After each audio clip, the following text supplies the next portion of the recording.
to go ahead and start by saying George is a dickhead before he gets his chance to say anything. Check. Let me make sure my headphones is up. And there we go. Should be good. Can you hear anything? You look nervous. No, I'm annoyed because I'm sweaty. I didn't know I was going to go. Having the hooping here brought You good, bro. Wayne not gonna judge you too much. You know, he only the top fashion producer in all of Philadelphia. Man, he talking shit, man. That's what's word? Congratulations. Well, I mean, it's wrong. Oh, bet. All right, cool. Yeah. That was what I was going to say. What you try to start? You want some Jameson? I brought it. You ain't boss shit. All right, cool. Welcome to the Mancave podcast, everybody. Cool. Welcome to the Mancave podcast, everybody. This is the most professional podcast you've ever been on, isn't it? Yes, sir, man. We rolling. You feel me? We got my boy. We got my boy Wayne in here, originally distinct. What's up, y'all? You know, we about to talk this high-end fashion shit. Maybe we'll learn a little bit along the way. You know, we like to have fun and, you know, fuck around. So, see how much fun, Larry. People say I don't. People used to call me Angry Larry. That was my thing. Yes, for sure. I believe that. That's my thing in college and then in high school. He was like, "Why are you always so angry?" I was like, "Cause I don't want to fucking be here." But Actually, yeah, that's about right. you know what I'm saying? Well, we gonna have to take like 15 breaks for Glenn Sweat, bro. Hey, man. I You told nervous I as shit? I'm not nervous, bro. We got all these lights on that sweat. Hey, man, come on. Nah, but Wayne, go ahead and introduce yourself, bro. Please tell us about your company, what it is that you do, and you know we're gonna have some fun in here today. What's up, everybody? So this is Weeze. I go by Weeze Gordon Jr. Originally Distinct is the brand. Everything falls under Originally Distinct, from the art, the fashion, and the lifestyle. And yeah, we just building a world around art.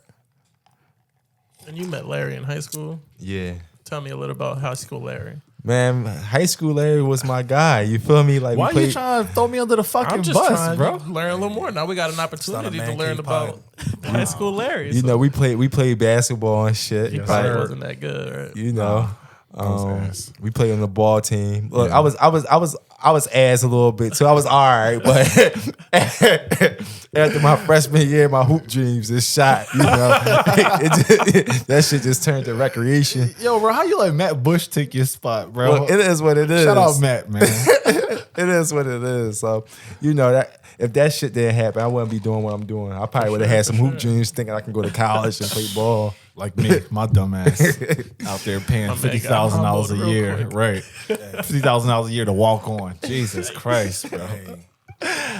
No, but like I said earlier, I know you was kind of always like into art, but like, when did you realize like, oh, this is my thing. This is what I want to do. Yo, I'm in college. I always knew I was creative. I just never knew how I was creative. Like, my mind was just all over the place and shit. So when it came to school projects and shit, I always used to be creative on getting shit done. Yeah. And but then when I got to college, you know, it was more of like, I want to be known for doing something. So I started the brand, started designing T-shirts, and I wanted to be known as the guy that people come to before the college parties and get a little T-shirt. Yeah. And my success, like, I found my passion, basically. Was it originally distinct in college, or was it originally distinct in college? Or? So, distinct was always the model for me, but it was called handwritten. So handwritten was the brand, and basically the model of handwritten was distinct because we all got a distinctive handwriting. Like, so it's basically telling people to just be comfortable with being you. That's mad creative. Real shit. That is. I never thought about it like that. Even when I saw the name, I remember it was handwritten, and then you started putting originally distinct on everything. Yeah. Originally distinct was just more me, more organic, more real. I think it's more scalable for the world. Yeah, I agree. I think it has the brand kind of feel to it. Like when I think of originally distinct, it's like it sounds like a household name, like an Express or something like that. And that's kind of what you were going for. Yeah, just like being known as originally distinct, you know, and just starting from the art. You know, for me, originally distinct starts from the art, and you know, when you see originally distinct, you see like the handwriting on it, on the clothes. It's like it's my distinctive handwriting. So it's like embracing me and basically being self-explanatory of who I am. I'm originally distinct. I mean, so I'm living my goals. I'm living my dreams. This is what I am. What I am is what I do.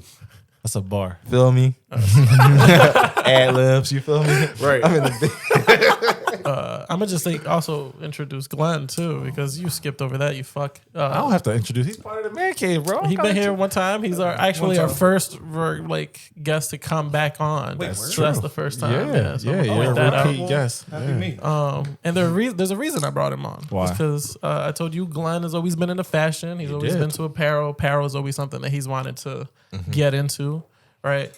And if I can get him connected to somebody that's within that world, I'm gonna take that opportunity. Obviously, we're recording this and putting this out for other people, but there's nothing like an in-person engagement like we spoke about before. But how much are we getting paid off of introducing Glenn to Weez, bro?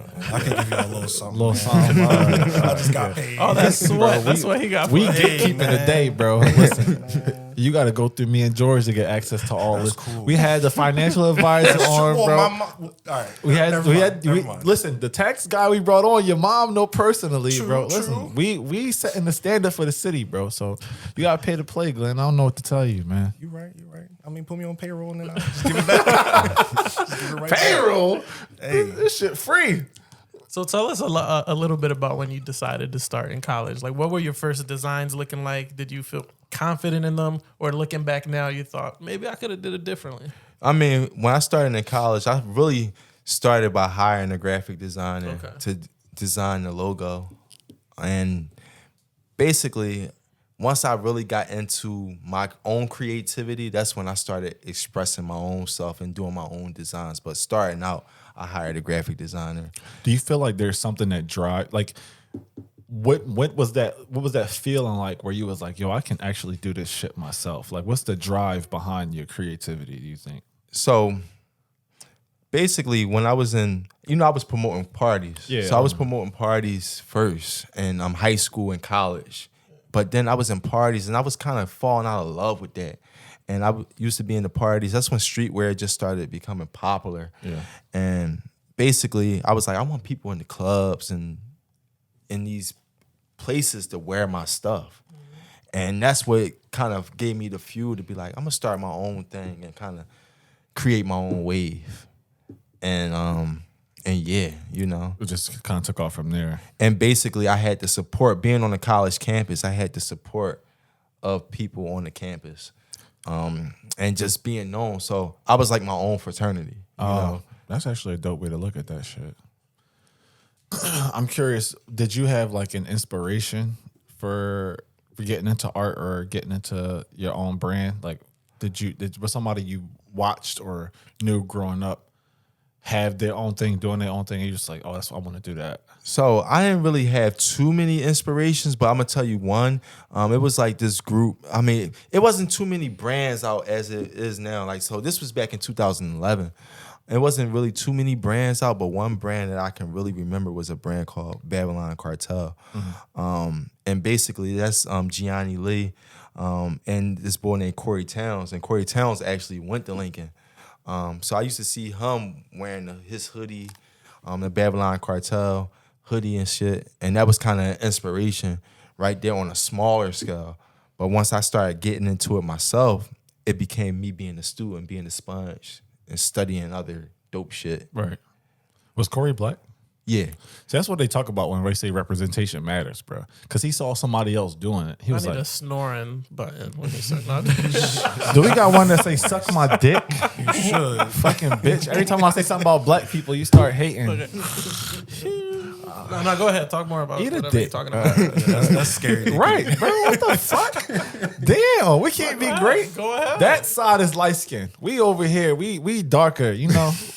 What? That's why I got the lights on you. I know, right? I'm trying to get in where I fit in, you know, bro. It's a dark skin thing. Hating ass nigga. But nah.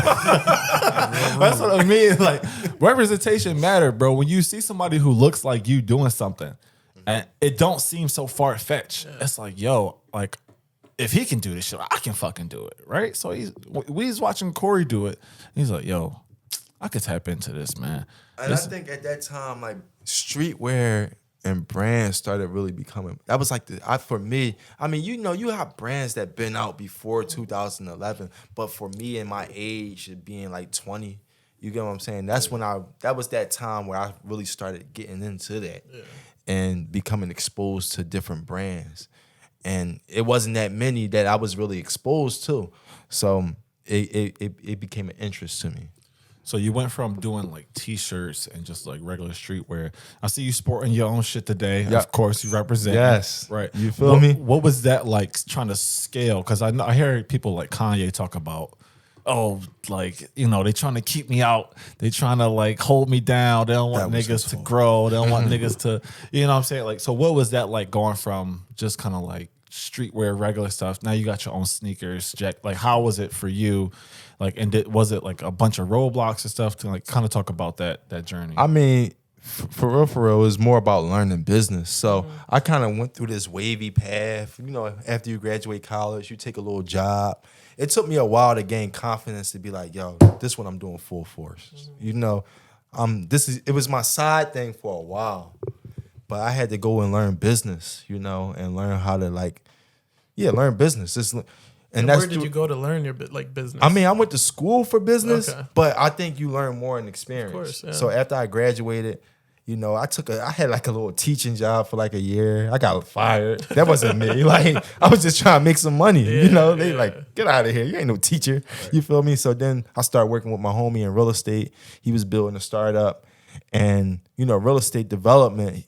That kind of taught me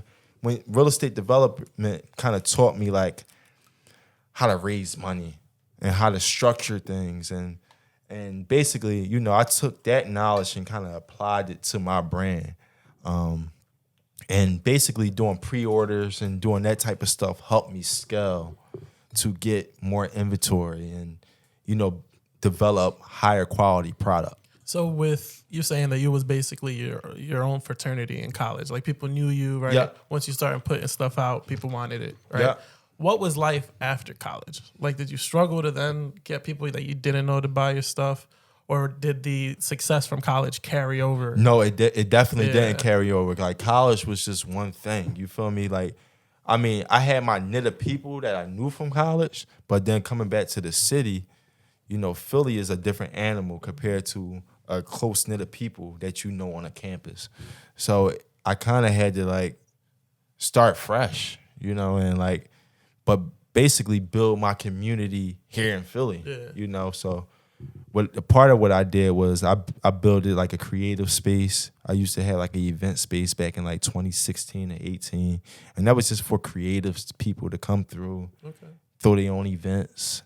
And I thought that, these people coming in to this space, they'd be exposed to my brand automatically. Some people was, some people wasn't. Some people was just interested in the space themselves, right? But that was my way of kind of trying to build community back in Philly. And coming back to Philly, did you kind of feel pressure of creating a bunch of new like designs? Or were you like, all right, I know I had the designs from college that worked. Let me try to use that in Philly. And like, what was that like? Just pushing out designs. Like, did you feel a stress or a requirement to do so? No, because it wasn't like I wasn't all in. I was like doing this on one side, trying to really make money, and then I had my T-shirts and my merchandise on the other side of trying to really, sell, but not trying to depend on it. So I was making what I liked, and that's how I've always been. Just making what I feel, making what I like. Give a fuck. You're like, I'm not paying attention to the demand. I'm doing what passion. I'm like doing this it. for me. Like now, since I'm really into art more and I'm a student of the game, now I study. Like now I'm really studying. I'm studying like what's going on, but I'm also still being me. Yeah. My bad. I didn't mean No, to cut go you ahead. No, you good. Do you remember what the community was like before you started to engage with it? Do I remember what the community was like before I started to engage with it? Like underground. Like, it's more of an underground scale, Do you feel like it's still that way? Not for me, but I think the underground is necessary because the underground got a bunch of creatives that's like inspired to go to the next level, inspired to collaborate, inspired to like, just know who you are. So that's how it was. But yeah. From a logistics standpoint, like what was it like for you trying to find people who could produce like the quality of materials and stuff that you wanted to put out? Like for me, that shit always been easy because it's like Google. Like we got Google. Like so it's like, I mean, now it's different. We got access to so much information through different channels. I don't even want to go into like AI and all that. But Google, you feel me? Google, YouTube is like, yo, if I want to know something, all I gotta do is type it in on Google, hit some links, find these resources, reach out. So I never been like, that never been a problem for me. That never been like something that I was uncomfortable with doing. I was always like nerdy enough to be like, yo, I'm gonna learn this shit. So you mean to tell me you just sitting in the bed at 2:00 in the morning? He's like, I want to make a fucking sneaker, and you just Googled how to make a fucking and you just figured it out? Like, yo, with the sneaker thing, but even with that, Google, you can type in like, yo, sneaker manufacturers or something like that. It's gonna be some resources that pop up. But like when I made my sneaker, I kind of understood the process of how to create. Like I'm sketching out my own stuff. I'm sketching out my own designs. And then my fiance, she created the sneaker before me, back in like 2017. So it was like, I was just, at that point in time, I was a sponge. I was more of like, I took the back seat. I was on side by side with her, not letting her, but on the road with her. Like, yo, we going to New York trying to get sneakers in this boutique, or we going to DC to try to shop these sneakers to a boutique. So that kind of gave me a chance to learn of what to do and what not to do, So when I approach it in my way, I can approach it in a better. And you have a picture of this? Yeah, I can show it to you. Yeah. But that's crazy. Did you hear that? His partner actually helped him and supported him in the mud get to where he is. You heard that shit? I did hear that. That's crazy, bro. Yeah. God damn. Like one day she just woke up with like, I want to design a sneaker. And I was like, go, let's fucking do it. Go ahead. You know what I'm saying? That speaks volumes on him because he said, he took the back seat. Like you was like, all right, let me learn from this. Instead of like you wanting to take the lead or feeling like, no, like, I want to design a sneaker. Let me, you know what I mean? It wasn't my time. Yeah. And I respect that. No, thank you, bro. Thank you. At that point, it wasn't my time. I wasn't even there. I like those. I mess with those. Yeah, bro. Like, and he got all different types of joints. Like he not a one trick pony. Yeah. Like I actually bought this fire ass jacket from him that I wore to the fucking Heats game. I was on the floor, so I had to heavy. You know what I'm saying? Fucking snoring sound. I need to add that Gosh, shit in, bro. hating. They don't want to see us up, bro. That's all it is. But yeah, nah, bro. Like I'm amazed truly when I tell you, like, watching you build what you've built to this point, bro. Thank you. It's not even like something I ever thought that regular people could do. I thought you had to be like some big conglomerate corporation to be able to build essentially a business. Like I'm sure you can go and do a brick and mortar type joint if you wanted to at this point. Like you get so much love and support from people on social media. Yep. Everybody I talk to knows you. What's that like? What's it like being somebody from Philly where people think we have a crab in a barrel mentality to be somebody who gets like so much support and love? Crab in a barrel. Yo, I mean, I think it's a mindset thing. You gotta change your mindset. Yeah. And you can't worry about who not fucking with you. Sometimes you can be victimized of like, yo, like it's no support. And like you gotta really change your mindset to a winning mentality and really just focus on the people that are supporting you and like connecting with them genuinely. And that's me. Like, so for me now, it's like, yo, I'm like just building a tight knit fan base community, supporters, collectors, but having a personal connection to the people, making sure that I rub the person in the right way when like, or just connect with them in a genuine way when we do connect, you know, putting that energy in a good place. That's one of the things I learned was like, Is it? yeah. You got one more time to say something. I'm gonna go get that fucking. I'm gonna go get the fucking the car, and it's up. We gonna edit that part out. I don't want YouTube fucking strike I'll us. bleep it out since you want to be all fucking crazy. Thank you. I appreciate that. Damn you, bitch ass. But yeah, bro, like you're 100% right. Like it's definitely a mindset thing. And one of the things I learned about sales was you're not selling to people. Like you're building relationships. And by way of doing that, you build a community who will support you. And like not even that's just like sales. Like you could do whatever you want to do. Yeah. You've already like made so many genuine connections with people that they'll be like, you know what? It's Weez. I'm fucking with it. Like it don't matter. Yeah. Right now I'm in the position of like how to serve the community, how to serve value without selling. You know, like the thing is like, how do I add value to my community just by doing engagements or just adding value to you in a different way outside of my product, you know?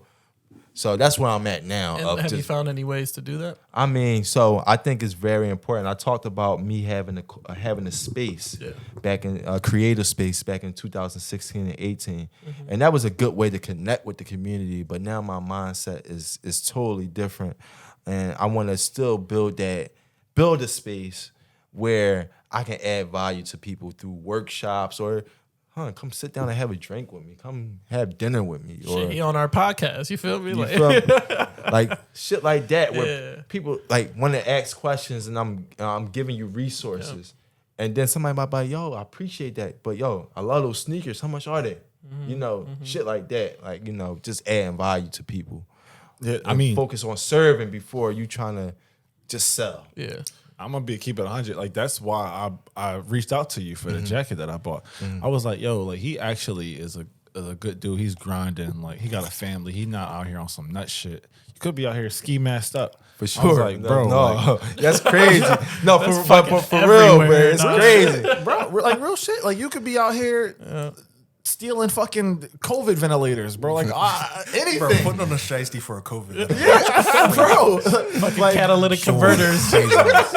God forbid we get any more of the Kia boys out Oh here. my Jesus. God. Kia boy. Like Kia boys. when you see somebody doing something positive, bro, you want to get behind that shit because you want to encourage people to keep doing the same shit. Like I really appreciate that shit because like, yo, this shit not easy. You know, and it's like really waking up with the faith and like having vision. But like, yo, people that see you doing positive things and they like, yo, I want to get behind it. I want to support that. That like, yo, is very appreciative because that helps push a creative and the artist forward, you know? So let me ask, what was the breaking point? Because you said that you always did it like on the side, and you know it was like I'll get whatever I get from it. Yeah. I'm just doing it for the passion. Yeah. But you was doing something else for the money, right? What happened where you was like, I'm doing this full time? I mean, yo, I was just designing t-shirts, I was designing sweatshirts, I was just designing streetwear, and that shit was like, it was easy to me. Like, you know what I'm saying? I was like, yo, I gotta step out my comfort zone. I gotta step out my comfort zone and take that shit up to the next level. So then I was like, I'm gonna design the sneaker. And like design more luxury products, higher end products. And that's when I seen when I put my energy into designing that product, that yo, it opened people's eyes. Like, yo, you know. So basically like, yo, taking a step back, not being comfortable with doing something so quick. Like, you know, for me, like I said, designing sweatshirts, hoodies, t-shirts, that's easy to me. I can do that. I can do that in a sample in a few hours. You know, that's easy. But when it come down to a sneaker, a luxury product, a jacket, or, you know, a shoe or whatever that is, you know, that take time. You know, you got to be patient. You got to work with the manufacturers. You got to study. You got to see what type of materials you want. And I pledged myself to that, and I watched how it opened up once, like, people seeing the finished product, and I put my energy into that. Yeah, the idea of stepping out of your comfort zone, right? Like me and Larry do it a lot on this podcast, right? I mean, if you go back to the few episodes that we've released in the beginning, nothing to where it is now, right? Totally. Because when we started it, we were managing it within our comfort zone, right? That's true. And after developing, relationships with people coming on and being like, yo, we can actually help people. We can actually have real conversations with people. But that's not something that was natural to us. Maybe Larry more so because he's in the real estate industry and he has these conversations. Me, I'm a clown, right? I just You're bullshit, a little slow. right? Yeah, I don't get things, right? But it was definitely something to like, let me get serious when I need to get serious, because it's like that was a hard thing for me, and that's something that I've been working on for a long time. Like I told you, I've been in real estate. And I remember not real estate, retail, wrong R. Say you Retail. confused the hell out of me. I want to be Larry when I grow up. But I've been in retail, and I started part-time or whatever. And I remember when I got to like an assistant manager position, right? I remember having a conversation with my dad. Like, he was like, oh, good for you, get into that. I was like, yeah, I think that's as far as it goes, though. Like, I remember telling him, I'm not going to be a store manager because that's unreal for me. I didn't put faith in myself that I would be responsible for an entire building, the people in it, the way that it works, the functionality within, you know what I mean? Yeah. So I didn't put that in myself because but when it happened, or the opportunity presented itself, I had to get out of a comfortable place. Yeah. And put myself in a position where it was serious, something I didn't really know, had to force myself to learn shit so that I could be successful at it. Yeah, that's for real. And like, the more you do stuff, the better you become. So like you talk about the podcast, like you gonna look like I look back at my old designs and be like, damn, that shit was ass. Yes, sir. But it's like the more you want to get better, and the more you do stuff, the more you get better. Right. You get what I'm saying? So I think it's this human nature of just working on your craft and whatever you do. So next thing you're gonna be like, yo, I was a manager. Now you're gonna be like, yo, a few years later, you gonna be like, I own the building. Now I know how to manage the managers. Right. You get what I'm saying? I know how to do. So it's levels. Yeah. And like we talked about, like the things that I've learned in retail, right? Being able to manage people correctly, I think, super important. Right? Well, Larry, fuck off. Super important. Like I need to be able to have a conversation with somebody that may not be performing a certain way, and make them feel that they can perform that certain way if they, do this differently or try that differently. Totally. So I mean, I don't want to be in retail forever. Hopefully, we can get this podcast in a place where it's successful and everything. Yeah. I think those skills are going to carry over. Yeah. You know what I mean? We have to have more people bringing on. Once this grows, the team has to grow. Yeah. And, Larry only does retail, so I don't know what that's going to do for us. But or real estate, I keep mistaking the wrong R's. I'm not even going to correct you anymore. You just going to look like a fucking idiot on camera. No, so I'll just edit it out. Don't forget who fucking edits this shit. I hate that shit. I'm low-key, piecing this shit together. They be like, yo, when you want to look good, you can make yourself look good and make me look like shit. I'm spitting. I'm gonna put all the parts of Larry like, That's gonna be all the clips. I'm stumbling and shit. That's nuts. But yeah, it just comes down to, like you said, just committing to something and growing with it, understanding that you're gonna make mistakes and fixing those mistakes. Yo, do you mind if we talk money a little bit? Okay. All right. What do you think you spent as far as like just getting into where you are now? Like when you was like, all right, I'm gonna take this serious. Do you remember what your initial investment was? Yo, like when it comes to my creativity, I do. It's like it's no limits. So like I can have my last few $100s. I'm spending that shit. You get what I'm saying? So it's like for me, and like I gotta learn how to make better decisions when it comes down to like just throwing shit out there for like being more calculated when it comes to like the creativity. But to answer that question, when it comes to my creativity, I don't really calculate it because it's really my passion. Right. You know what I'm saying? So I'm really doing what I gotta do to like see that vision come to life. I noticed that actually with a lot of artists, it's like there's no set number. It's like I'm gonna invest whatever it takes to get me to where I feel like, or I'm happy with this product. Because this girl I used to date was an artist. She used to paint and she would invest her last dollar in fucking acrylic paint if she had to, if she had a show coming up. Yep. Because then she could sell something and make all that fucking money right back and then some, and then be right back onto the next thing. Totally. It's kind of the same thing. But for then you have to have the conversation of like what's confidence versus irresponsible, right? That's true. Like, how did you manage that? I mean, obviously, saying when it comes to your creativity, like you just gonna throw it all in.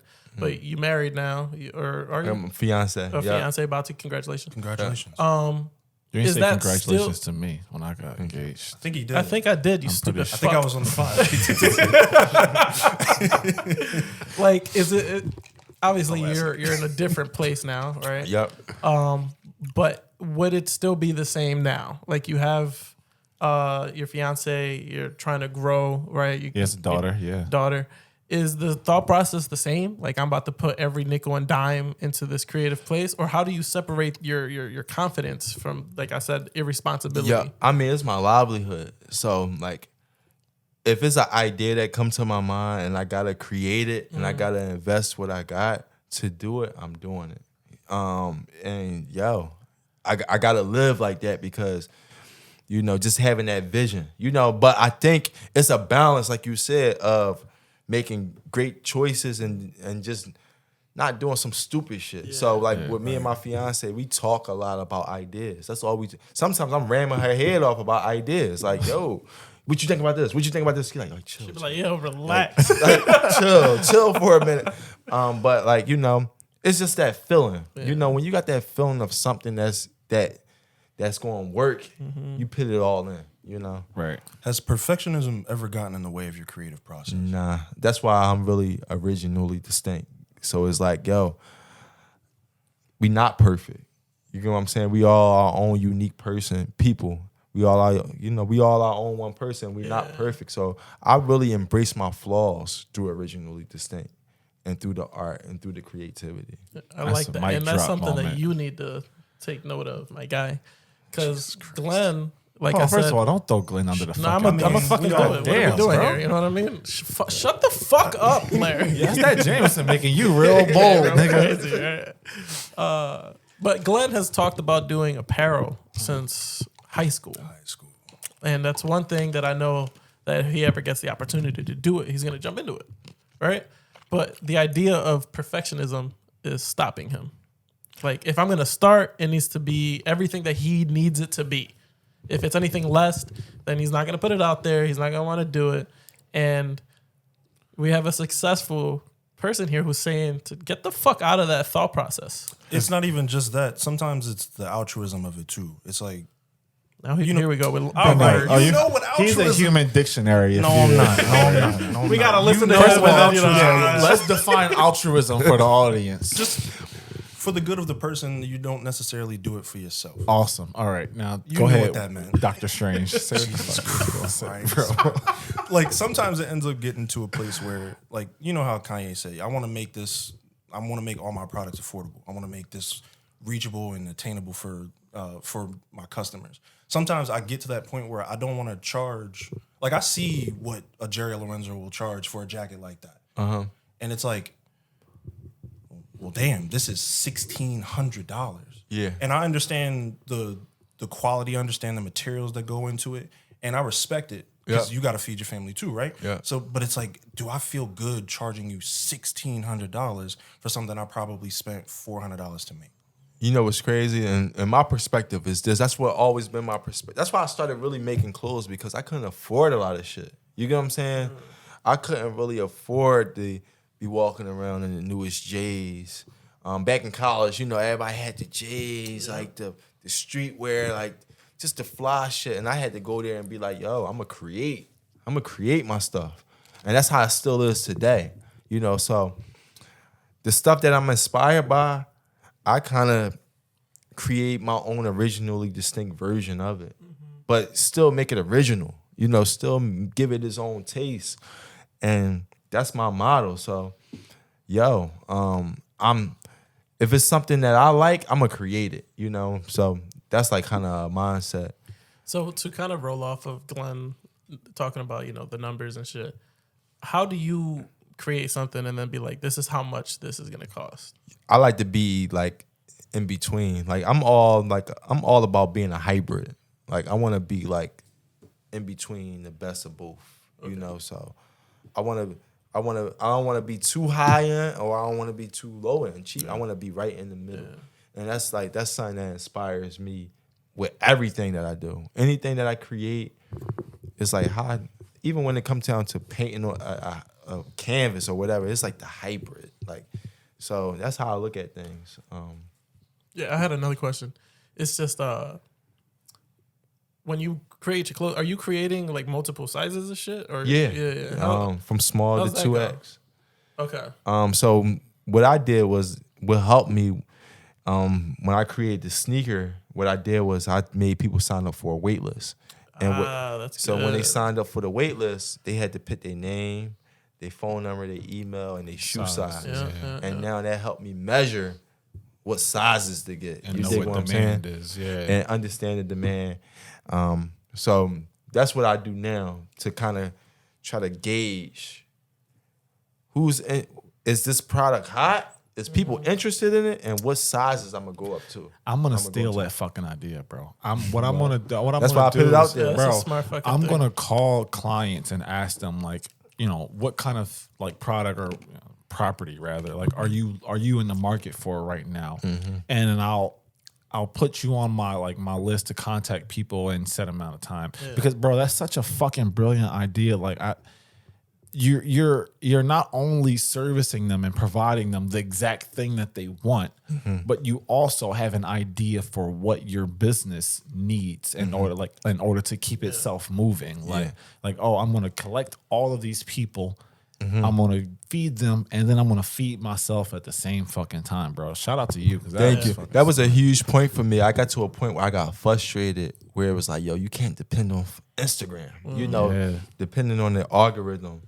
And like making sure everybody see your stuff, but like, how can I put something out there, see who's interested by having a link where they can go and enter their data or enter, their information, and now I can kind of measure what I'm receiving, and now I can strategize on how I'm gonna release it. Yeah, and I like that a lot, man. I think that makes so much sense. It just makes too much sense, right? Where it's like common sense just went out the window where I didn't think that would, like, I don't think it's shit like that. Because with other waitlists, right, you just on it. And then if you get it, you get it. If you don't, you don't. So if we do it his way, I'm going to at least get a 13 because they make 3 13s in the size run and that's it. Exactly. So I never get anything.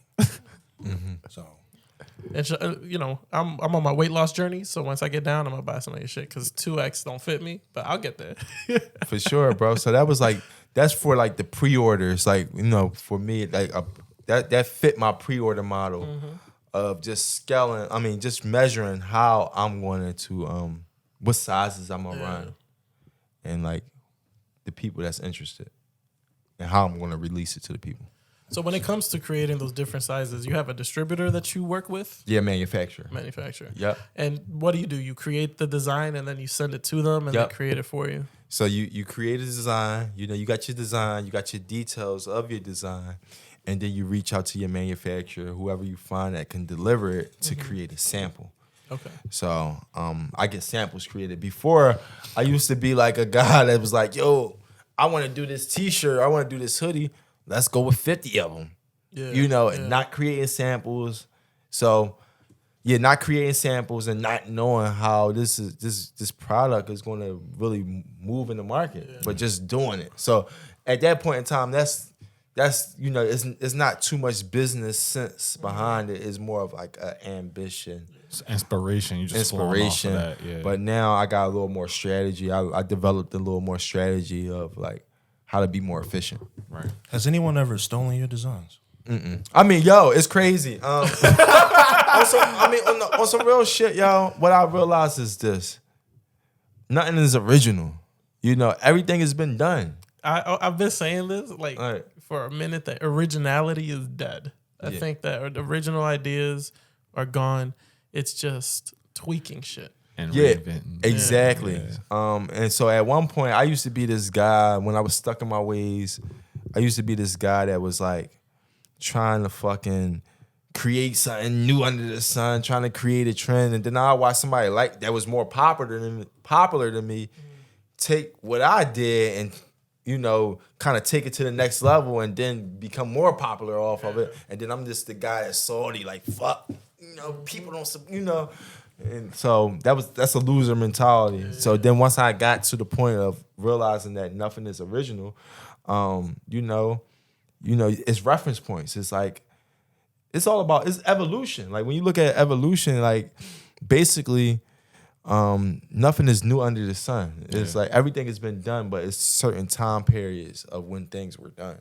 I think it was Drake who said, like, when the allegations came out that he was ghostwriting and shit, he was like, he said in an interview or something, I think creatives should be able to borrow from other creatives, but that's like, that's like his way of subtly saying, like, all right, if I did have a nigga ghostwriting for me, whatever, it shouldn't be a big fucking deal because we should be able to inspire each other without getting backlash for it. It's this quote that sticks with me, and it say, "It's good artists copy, great artists still." That's Quentin Tarantino said that shit. Quentin Tarantino said that. Yeah, That's hilarious, bro. God. And it's valid. I don't know, man. I would feel some type of way for sure. Like, especially if I spent all this time, all this hard-earned time and money developing like a nice silhouette, like that jacket is fire. Thank you. If I spent all this time, Get off his dick. That's Philly thing. That's some Philly shit. I'm about to flip this whole fucking table, ruin the whole production. It's about to be a wrap. But it's like if I spent all this time, like to the letter, like even if they just tweaked like I would be so insane. I would be mad. but and it's crazy because like this is a reference of a Saint Laurent jacket that I kind of turned into originally distinct by putting the words on the front, putting the words on the jacket. They just got something that just don't have nothing on it and it's just plain. Right. But like it goes back to like me seeing a reference and me kind of making it mine. Like, but like still being original with it. You know Dapper Dan's story? Yeah. That's a frustrating story. It ain't no fucking difference, bro. I don't know who that is. You want to explain to him, dictionary man? And What does that have to do with the use the biggest words that you have in your fucking artillery. Yeah, here we go. The sorry. Dapper Dan is a gentleman from Harlem, correct? Right. And basically he got a lot of the textiles from like Gucci, Louis, Fendi, all these like really well-known Italian, French fashion brands. And he was making some of the most original, gorgeous, one single item like pieces for like rapper, like LL Cool J had a whole bunch of them. Like he was literally making things for stars, and he got basically cease and desist from all these like super high powered fashion houses because he was using their textiles. And it got to a point where people started to boycott them because it's like, hey, we can't afford y'all stuff. His stuff looks better anyway, and we're getting it for a better price. They ended up sending him their actual official textiles. So now he's like an official licensed. Wow. Yeah, so he can create custom pieces for all these individuals. Ain't That's that dope. some shit? See, when it started, I thought it was gonna not be like some people shut him down. And They tried. They tried for years. But that's the community got behind him. Yeah. What community? What community yours, do you think? right? Just out of curiosity. Well, I mean, his community was definitely a part of it. Like in anything MCM. No. Just Larry's community, right? It's basically the same community, honestly. And that also lets you know that they watching. So now you got the attention of a high end powerhouse, $multi-billion company. Yeah. You're in the right direction if you're doing that. Exactly. So like when you underground and you trying to make your way up, you got to put yourself in a position to kind of compete with the higher ups. You know. Would you ever do a collab with somebody like a Louis Vuitton or something like that? I mean, for sure. I mean, like. He hear that money, he like, you're fucking right. I mean, I'm gonna just keep on doing me. Yeah. But like if that opportunity was to present itself, for sure. I mean, that just definitely helped put us on a larger scale because every day somebody new discovering. Have you done collabs in the past? I mean, not like on. I never did an official clothing collab just yet, but like I collab with like some of my homies, with like doing art pieces and shit like that, designs, and that's cool, to me. With the collaboration thing, it's about the energy, and there's some collaborations in the works with some artists that I got high respect for, regards for. But it's all about the chemistry and the energy that can't be forced. Yeah, you got to understand each other. Yeah, I agree. I think low key, like people don't even realize Philly is like a heavy art scene. Like Lancaster Ave, like all of that shit, they be doing art shows and all kinds of stuff. And they got Underground Arts over on Collar Hill, I think. They be having like, was it Pancakes and Booze? That's like a big art show that travels the country, I think. They come to Philly. So when you talk about that, like I can only imagine that you tapping in with people from all over the world. It's like, have you felt like working with other people inspires you to do new shit? Yeah, I mean, I use the world as inspiration. So like, just a simple conversation, I can find some inspiration. So like us talking, it's some inspiration in that where I can be like, I can go back home, go to the lab, and be like, I'm gonna create this because. So I'm just mindful. Like just being mindful is important.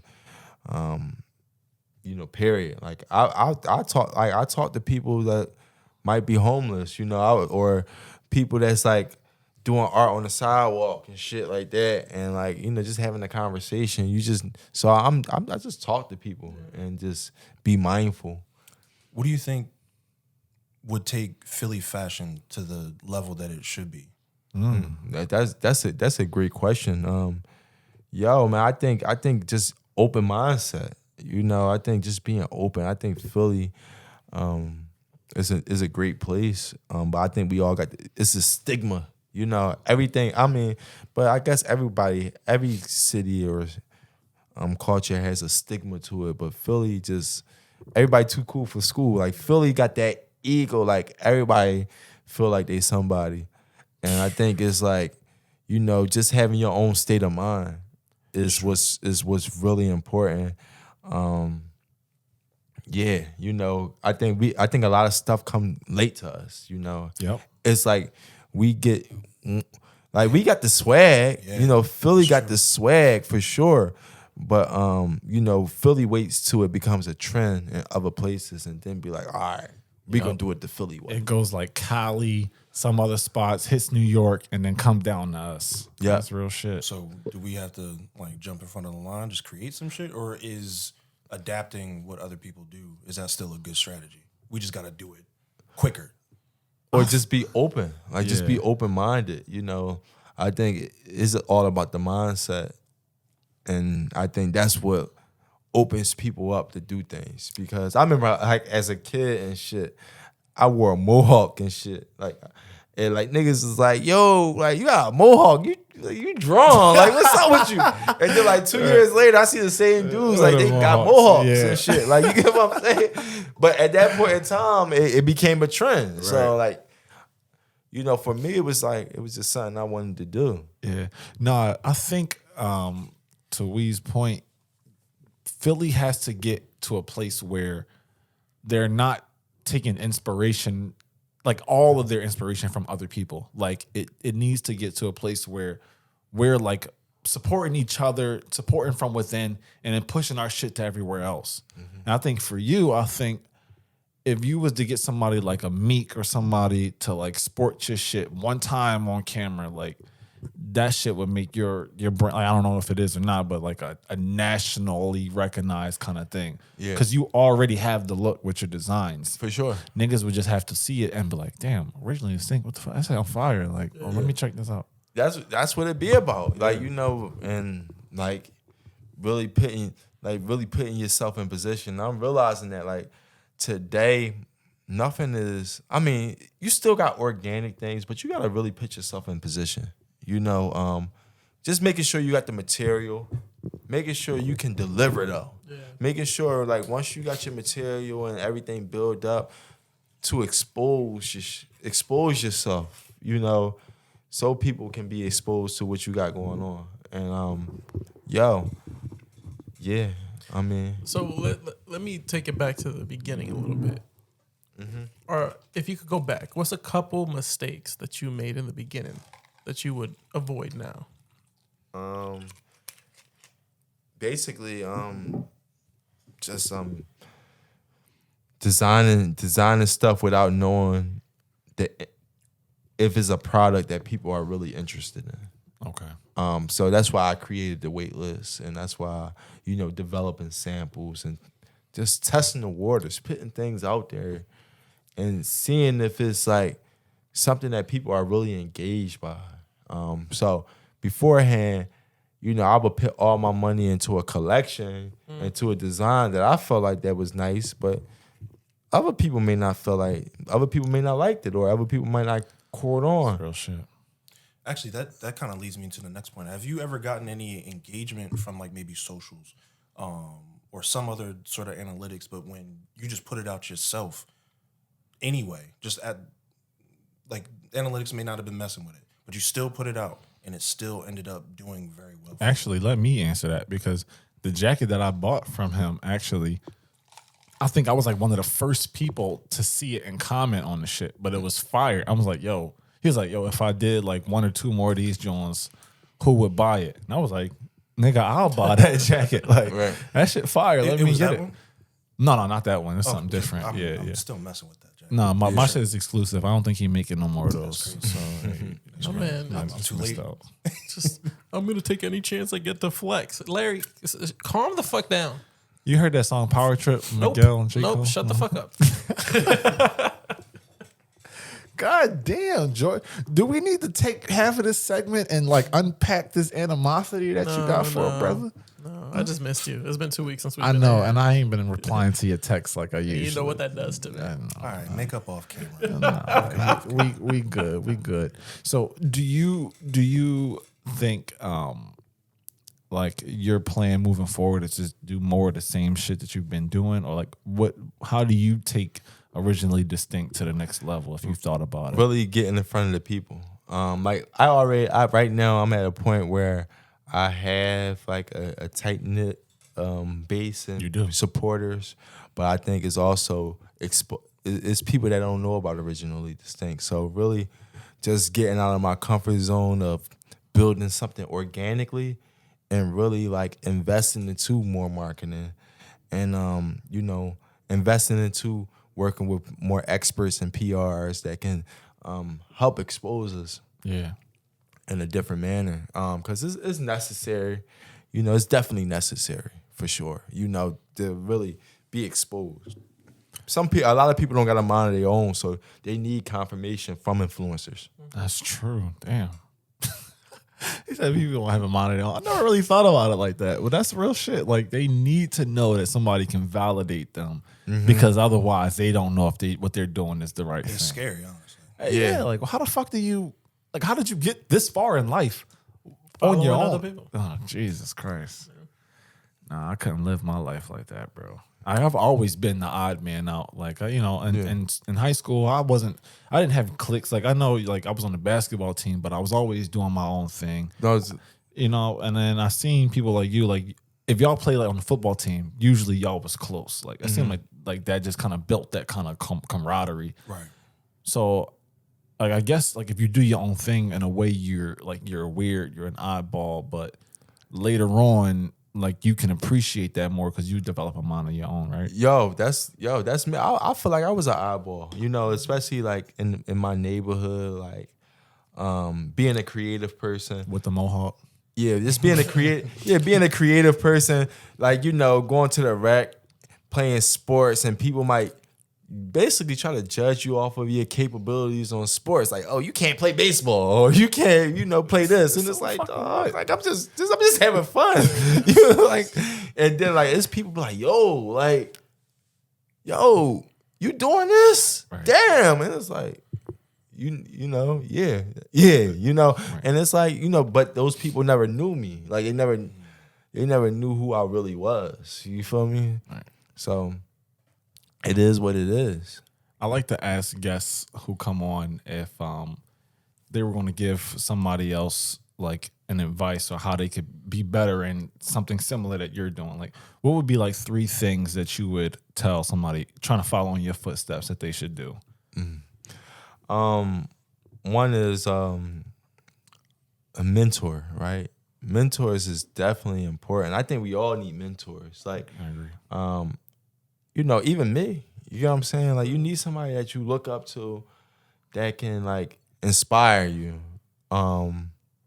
So, and then another one would be you. Right. You know, just follow your intuition. Be original. You know, originally distinct. Yeah, like just follow your intuition. If it's sometimes the things that scare you the most be the things that you need to do. You know, that really take yourself to the next level.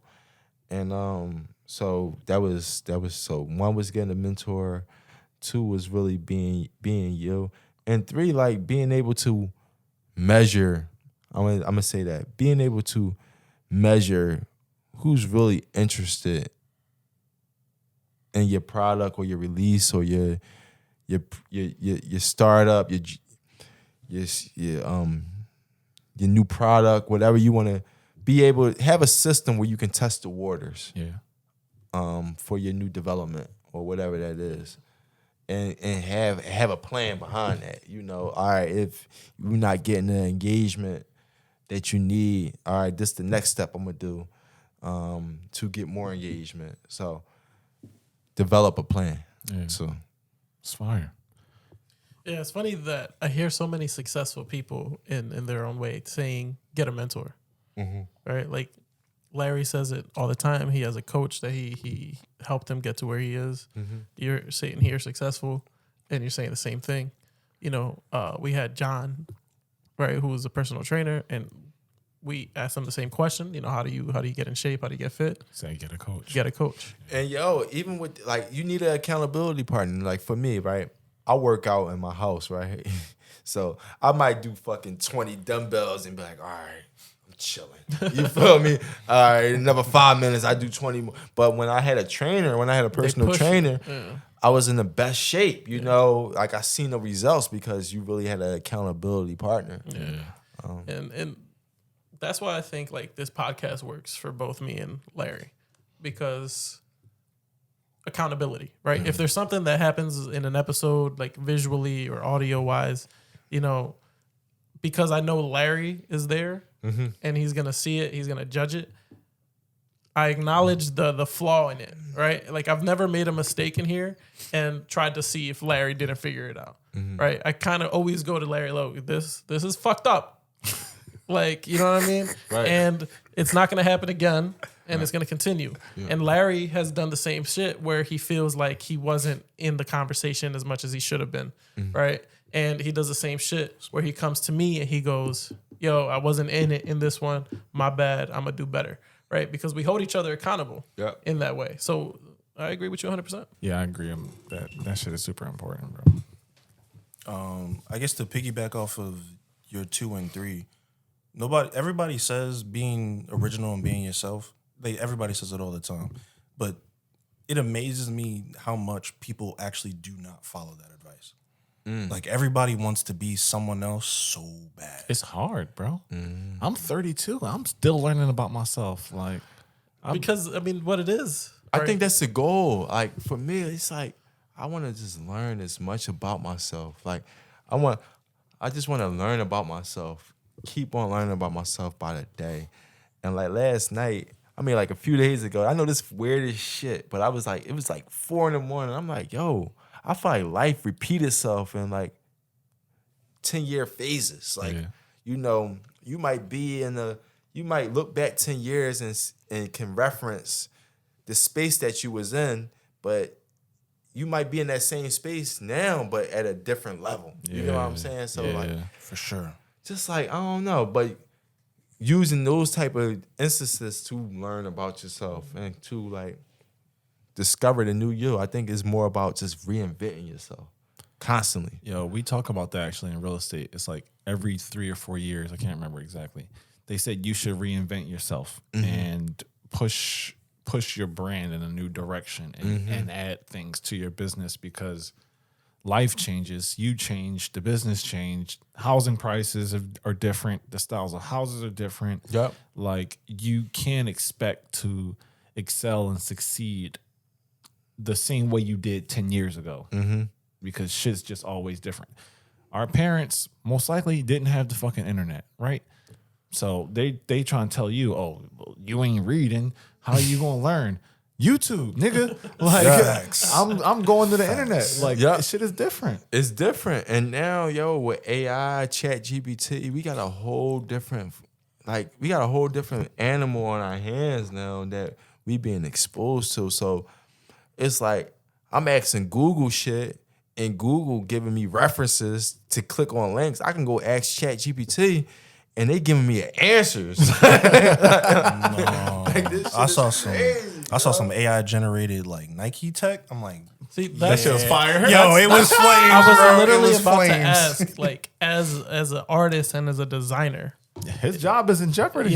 do you feel like AI can come take your shit? Like, people can just type in an idea, AI is gonna generate some shit that's fire, and then they can just, this is what I'm gonna Make create. me an originally distinct type jacket.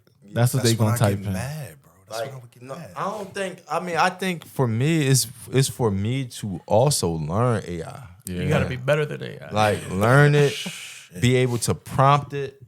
I hired some interns, right? And I was like, one day I was in a position where I was like, should I tell them about this program? And I was like, I gotta tell them. I gotta tell. So, here's your assignment. Go hop on this AI on this AI program and use it, and develop a pitch deck or whatever we need to develop. But learn it now. That makes me more of a higher leader of not holding information back, but teaching them something. And that's the culture that I want to build. That's love. Of just teaching people new shit, and not holding them back. And I think it's important for us to understand it, learn it. So you just on some shit like you can't beat them, join them type. Like, because technology is not going to stop, right? Yeah, it's not going to stop. It's evolution. Like, it's going to keep on evolving. Right. And, like, you don't want to become one of these old grumpy ass person, like that's just lost. Facebook, I'm not using that shit. Like, Back in my day, we used to get on the paper. Shut the fuck up. Get on the paper. Yeah. Why do I need to go to Facebook Marketplace? I can just go down to Tommy Jones thrift shop and grab the Daily News. Like, what the fuck are you talking about? None of those places. It's not that way, Bro. more. It's not that way. Adapt or die. Yeah. And you be stuck. You be in a slump. Trying to get yourself out until you really open your mind and be like, yo, I was wrong. I use a lot of the AI shit, like, like for the thumbnails. Did you really? I always go to some kind of AI and type in the idea and see what comes up. Yeah. And then I'd be like, that shit is trash.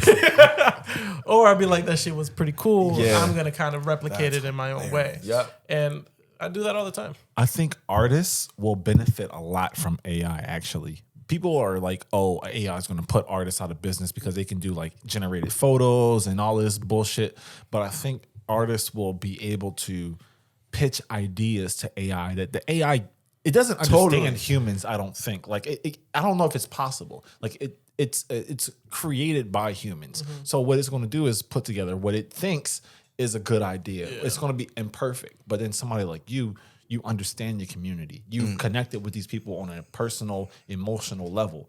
So you can take whatever bullshit idea you got from the AI and be like, all right, I see what this could be. This is like a foundation. Let me work off of that. So it's not like putting your job in jeopardy, more so like you're leveraging the technology. And it's helping you with clarity. It's helping you with organization. Yeah. Like sometimes as artists, you all over the place. Your mind is in so many different places and you trying to learn one thing at a time and you can be blurred or, it may take you some time to learn this shit, but with AI, if you know how to prompt it and know how to communicate with it, it can give you your answers in 1, 2, 3, 4.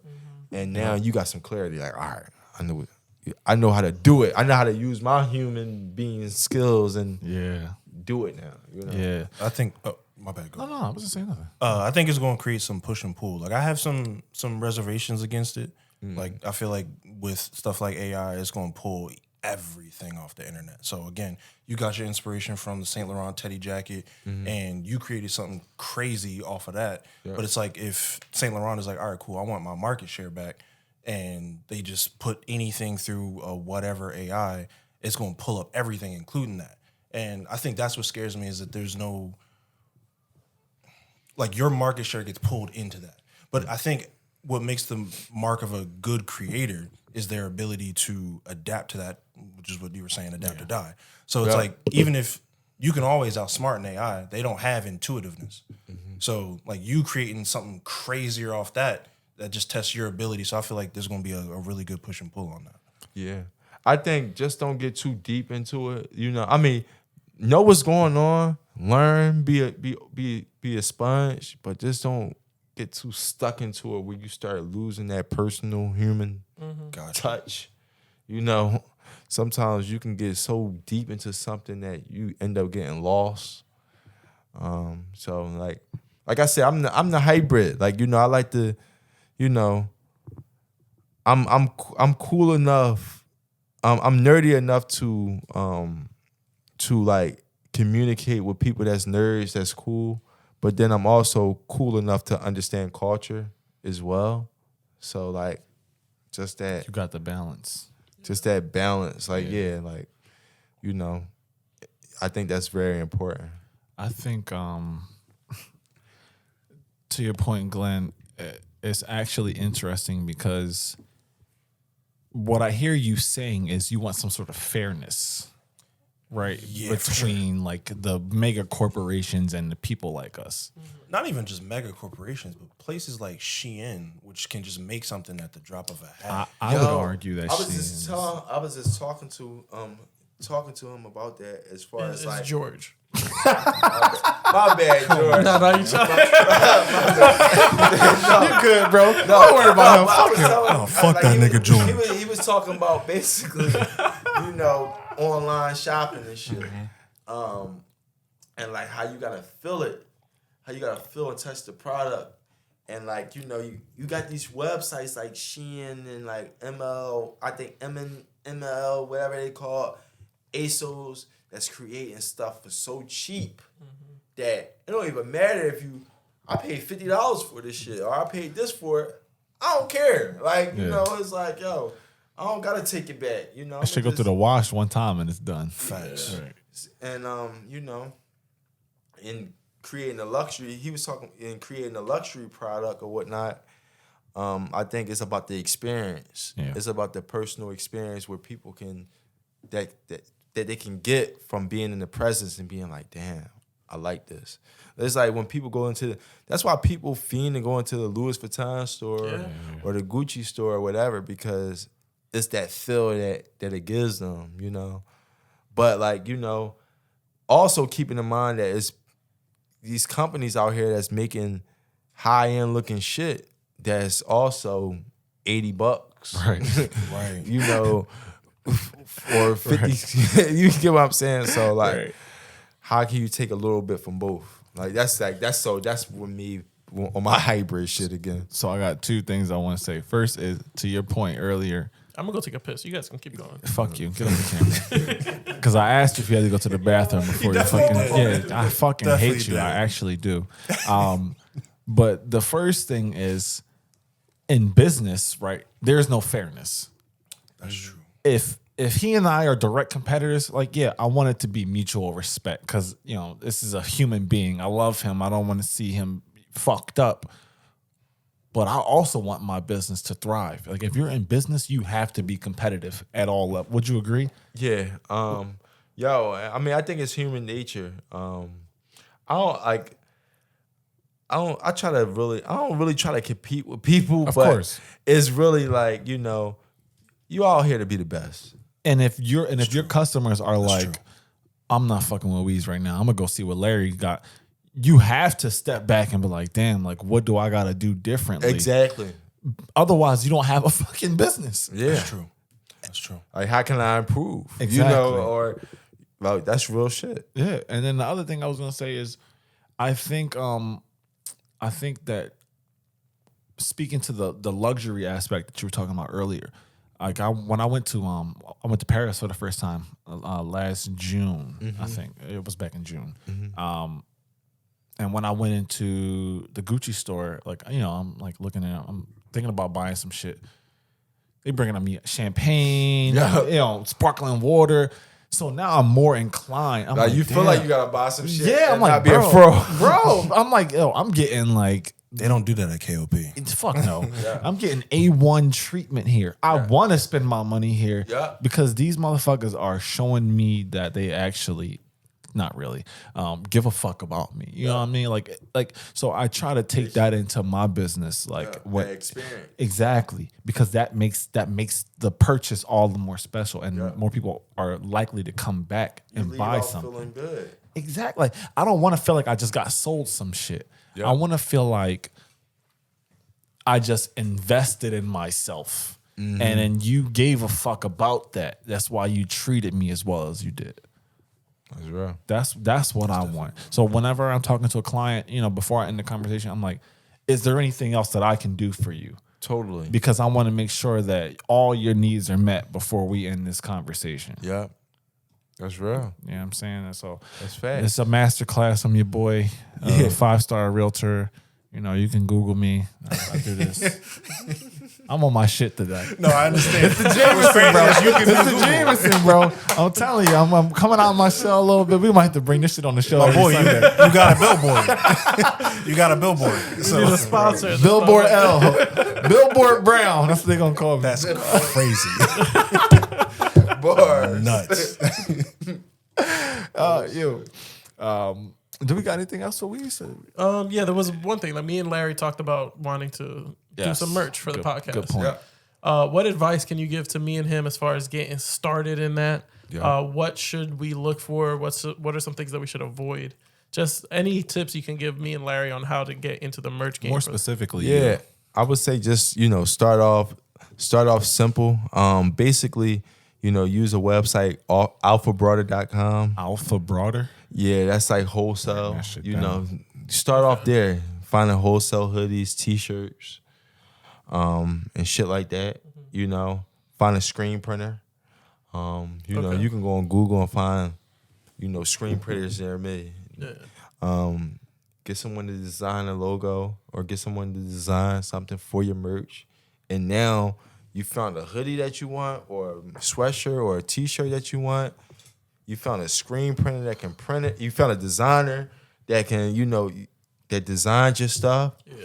And then you also found a screen printer that can print it. So first things first is having the design. Yeah.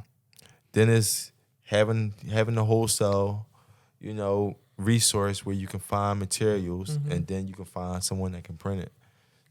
And I think that's the formula right there. Gotcha. Yo, do you think you're more creative or more business oriented? More creative. Okay. I mean, yo, you know, it's at a point now where I want to like bring somebody, like have like an accountability partner on the business side, because I am the creative person, and it's tough trying to be creative and be the business. I mean, you still gotta know what's going on. Yeah, you definitely need to know what's going on because you're the CEO. But like, you know, having somebody just overseeing on the business side and like making good decisions, or somebody that you can run it by and be like, yo, look, I think we should wait to do that, but I think once we do this and execute on this, then we can go ahead and move forward with that. You know, that type of time. I have the perfect person for you. So when you're ready to make that move, let me know and I'll introduce you. Okay. 100%. Do you think it's possible to be 50-50? Because, bro, I'm going to be 100% honest with you. I feel like as much as I am creative, I'm like also like the business oriented. Because I'm always talking to George about some shit that I want to do, or like it's an idea, movie. Does like, business not come through as creativity to you? I think... this is the way I see it. Well, no, go ahead. The way I see it is I implement creativity into my business. I don't see it as like for me, they're blended. Like Okay. I can't just have like if I'm gonna launch a new product or I'm gonna start a business or whatever, I'm thinking from a creative standpoint. Like I want to make money, but I also want it to be like something that's represented in media, or like I want it to be able to tap into different communities, and I want people to see it as something that's like almost transcendent. I know that's like major for me to sit here and say that, just being a regular nigga. See, from West Philly. this is why you know what the fuck I'm saying. Transcendent ass nigga. But that's what I'm saying. Like so even when I launched my credit repair business, Credit Express, I was like, I'll tag it in right now. listen, bro. Yeah, you gotta put the ad in right there. 17 minutes in the third quarter. Change the logo to Credit Express. Yeah, real shit. But like I was like, yo, like before I even talk about systems and income and all of that other shit, like I want this to be something where people will hear the name and just automatically associate it with like the higher brands like Chase, American Express. I'm thinking like, what can I come up with that sounds like a household name? And how am I going to represent that? Oh, I'll do T-shirts, I'll do hoodies. So I had a launch event that you came to, and I gave away shirts and all of that shit. Yeah. So that I can represent the business. I don't get told shit. And of course not, because fuck you. I should represent the business in a creative way. You know what I'm saying? Like exactly what you do. You know what I'm saying? Like sure. so I feel like but they're always pulling at each other. Yeah. And yo, I think it's people that's great at business that don't give a fuck about creativity. Those people scare me. That's my pop. Yeah. Those people scare me. Like you start talking about some creative passion shit, they looking at you. How much it's gonna make? The fuck is you talking about? Right. The episode that we had his pop on, right? We didn't even That fucking shit was start hilarious, recording. My yo. man said, y'all got sponsors, y'all making money off of this. It was like, homie, we got to build to that. Right. Real shit. That hilarious. was like episode 6. Yeah. Yeah. He wants y'all to have a manscaping advertising off rip. I shave my balls with Mancave. And here's why you should. Yeah, bro. Right, Here's here's a picture. He just dropped the bottle in the middle of the fucking table so the camera can see it. Like, here we promoting. I'm like, That's nuts. I appreciate it, Pop, but we ain't there yet. This is episode 6. We might have 20 subscribers at this point. And I think that's why, like, you say you looking for an accountability partner. Like, you want somebody to be able to take the business aspect of it and kind of gear it forward, right? And I think that's why this works, because Larry's super business oriented. I don't know that shit, right? Like, I'm more like Larry says, yo, you have to stop selling yourself short. Thank you, Glenn. You have to stop. Thank that. you, Glenn. Larry says like he wants to do something, all right? And I'm already figuring out how to do it. You more technical. Yeah. Like Larry says he has an idea for a script. Larry, let me ask you a question. Have you done any research on how to write a script? I did. All right, how's that going? I started and I felt like I was focusing on too much shit, like what we were talking about earlier. So I was like, let me just table this till at least the podcast is self-sustaining. You know what I'm saying? You know, how long is that going to take? I don't even fucking know. By bro. the time the podcast is self-sustaining, that script should be done. Okay. That's crazy. Like what I'm thinking is like, yo, you need a creative, like in your business period, you need a creative person. You need a technical person that can like really do all the kinks and figure the shit out, the dirty shit that's good at putting things together. And then you need that person that's really great at business. Yeah. Like, I think that's very important. Like I just really, it really just came to me, because you need somebody that, like me, I'm always thinking about the creative idea and like the exclusivity and like the shit that make you excited. But then you need somebody that's like, yo, How can we make this tangible? we gonna make this, we gonna turn this into $100 million. You Yeah, know, I'm about to call Macy's. I'm gonna get on the phone with Macy's or Bloomingdale's or you know, and that's gonna really get out there and do what it need to take. You know? I was actually just gonna ask you about like have you ever thought about doing wholesale? But I'm completely ignorant to your business, unfortunately. So I didn't know if you had any like wholesale accounts with any like stores or anything like that. So right now it's more boutiques, not like you know. So I got a few independent maker shops that's carrying the product. That's and fantastic. My God, Thank you. That's That's heavy. fantastic. Thank you, bro. That's fantastic. And I see that it's important. Like visibility is really important because it's people outside of you. You're not going to reach everybody just by yourself. It's people that's going to that's supposed to figure out about your stuff outside of you. So I got like one of my friends has a maker shop in Northern Liberties, and she picked one of the new sweaters I just dropped in the window, and she sold probably like 20 of them so far, probably within the last like two weeks or so. Damn. And like she was like, yo, new people been coming in. I've been getting a new crowd of people. So that opened doors, then another maker shop. Someone bought the sweater from there, then another independent boutique. Someone reached out to another independent boutique and was like, yo, I want to get a few of them as well.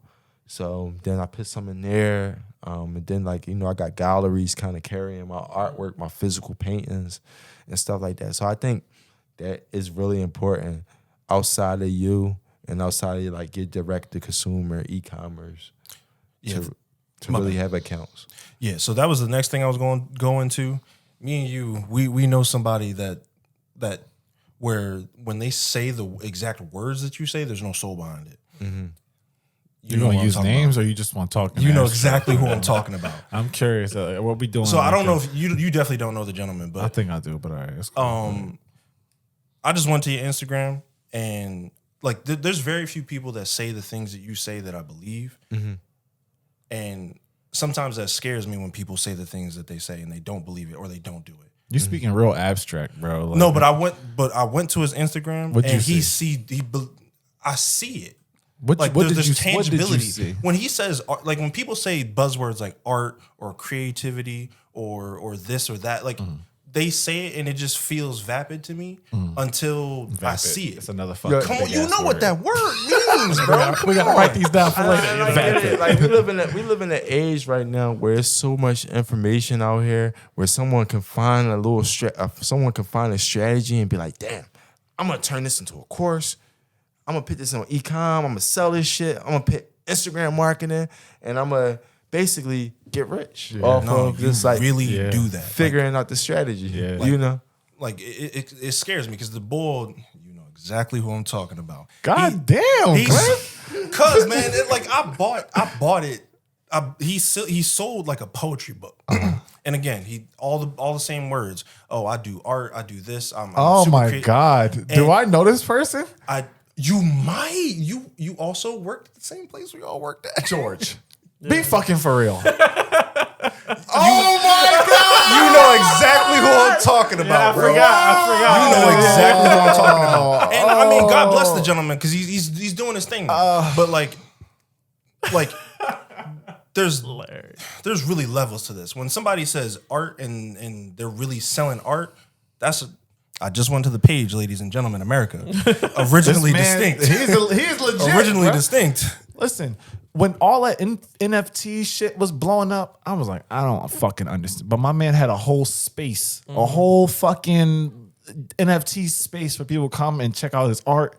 And this man is living. He practiced what he preached. He wouldn't be in the Mancave podcast if he was on some bullshit. It just scares me that people don't, man. And I really take pride and value into that. Like, and it frustrates me. And I try not to get too frustrated about like the outside shit, and I really try to focus on, what I got going on. But it's really about like being authentic and living what you're talking about, 100%. and not really just I found a strategy, I found a way that I can make some money and get the bag, you know, and leave everybody else fucked up. Yeah, like I really want to serve people, really, and be authentic and really help people in the best way that I can. That's why I'm in the position right now where I am creating like a product development, and like even with that shit, like I'm not even trying to sell that shit. I want to give it away to people that collect my NFTs, and like. Reach out to universities and see how can I, be an adjunct in teaching product development for a few hours out the week or some shit. I'm not really like, being like a huge social influencer. Yeah. I mean, like I think we in the age right now where you gotta be an influencer of what you're doing, but really living your truth too. It's really important. Yeah. To what Glenn is saying a little bit is like I heard somewhere where announcing that you're going to do something, telling people that this is what you're working on, putting it forward and having people believe that that's what you're doing gives that person like a dopamine hit, right? Where it's like, oh, I told people that I do this and I do that. Should have brought that up last week. Yeah. I didn't hear this until after the fact. So, but it ties into that. Yeah. Nonetheless, it's like telling people that you're going to do something for a lot of people is enough. Yeah. Right. Like I told people that I was doing this. I put it out there in the world. People think I'm doing it. I feel good. Right. But the difference between this guy and that guy is he feels good when it's done. When it's created and people see it. I'm about to drop the fucking mic on the table. No, that's some good work. Yeah. Powerful, bro. That's some good work. That's the flyest shit you said on the fucking episode. He said he feel good when it's done. Yeah. Bag drop, nigga. I like that. That was fire. You might be good for something, bro. But we'll see. Wow. Before we wrap, bro, tell people where they can find you, man. Yep. Thank you, y'all. I first and foremost thank y'all for having me, man. This was definitely a great vibe, just organic. Just being who you are, being who we are, but originally distinct on IG, originallydistinct.com. Originally distinct, Google that shit. Just did. Now flexing. No, I got to originally. I put the D pause. Pause. And Glenn. And that joint came right up. That's this the clip right there. This ain't that kind of man cave, Glenn. Chill. I just gave y'all a clip. But distinct came right up. There you go, ladies and gentlemen. Listen, my man already got the SEO AI working on your phone, bro. Just by being in his presence, they tapping in on you. Listen, bro. That man said, Google me. Google me. He did. Bitch. No, but this is the Mancave podcast, y'all. We had so much fun. Thank you, Weez, for coming on. We appreciate you. Glenn, appreciate you co-hosting with us. I didn't know I was going to be doing this. Even though you came in a little sweaty. It's all love. That's true. Sometimes you got to come in sweaty. You feel me? It came to work, right? Right. Yeah, We'll think about it. But we'll catch y'all on the next one, man. Sir. Peace.